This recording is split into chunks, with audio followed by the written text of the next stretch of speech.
মুড়ির মোয়া করার জন্য নিয়ে নিচ্ছি চিনি আর মুড়ি। গুড় দিয়ে করলেও ভালো লাগে, কিন্তু চিনির মোয়া দারুণ লাগে, দেখতেও সুন্দর লাগে সাদা সাদা। এই যে চিনিটাকে জাল দিয়ে নিয়েছি, দেখতে পাচ্ছি ভালো করে, একদম যতক্ষণ না আঠা হবে ততক্ষণ গুড়টাকে ভালো করে জাল দিয়ে দেবো।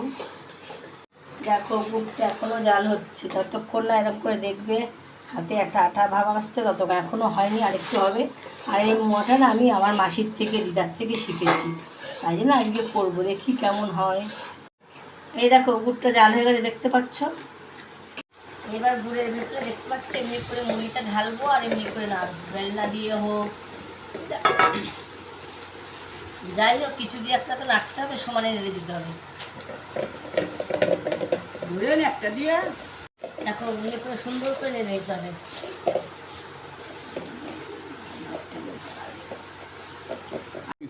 মোয়া বানানোর সময় এইভাবে হাতে একটুখানি তেল মেখে নিতে হবে, যাতে হাতে ছ্যাঁকা না লাগে। এমনি করে মোয়া পাখি রাখতে হবে, দেখতে পাচ্ছ, এইভাবে মোয়া পাকাতে হবে।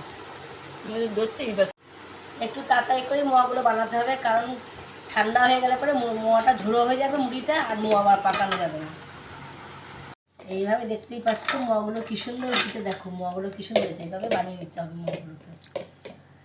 দেখো বন্ধুরা, এইভাবে কত মোয়া বানিয়েছি, এখনো একটু বাকি আছে। দেখো এদিকে হয়ে গেছে, দেখো এদিকে হয়ে গেছে, দেখতে পাচ্ছ। এইভাবে তোমরা মোয়া বানিয়ে খাবে, দারুণ লাগে, আর বাচ্চারা তো মোয়া পেলে দারুণ খুশি হয়, দেখতেই পাচ্ছ।